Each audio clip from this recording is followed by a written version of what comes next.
menjadi nomor 2. Dengan mengumpulkan sejumlah instansi pemerintah dan swasta serta organisasi masyarakat, Badan Penanggulangan Bencana Daerah Kota Kediri, Jawa Timur menggelar rapat koordinasi penanggulangan bencana 2018. Dengan mengambil tema peran dunia usaha dalam kebencanaan, BPBD Kota Kediri berharap semua lapisan masyarakat peduli dalam pengendalian pelaksanaan penanggulangan bencana.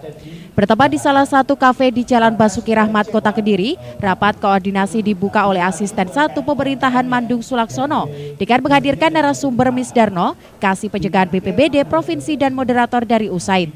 Dalam sambutannya Mandung Sulaksono berharap para aparatur sipil negara di lingkungan pemerintah kota paham atas kebencanaan. Kemudian di tiap satuan kerja dibentuk relawan peduli bencana yang anggarannya tidak sebanding bila terjadi bencana serta jatuh korban jiwa.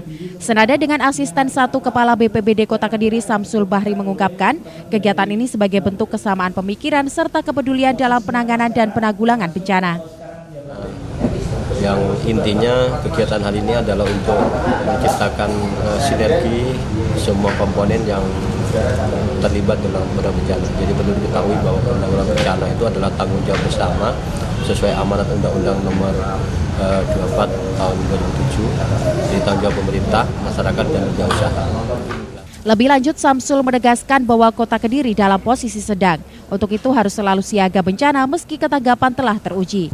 Hadir dalam acara ini Kadin Kota Kediri, Polres Kediri Kota, Sat Brimobda Pelopor Kediri, Kodim 0809, Relawan Peduli Bencana, Media, Perbankan, Perhotelan, PCNU, Banser, Ansor, Perwakilan Satuan Kerja Pemerintah Kota, Kaum Disabilitas Gerkatin, serta undangan lainnya peduli bencana.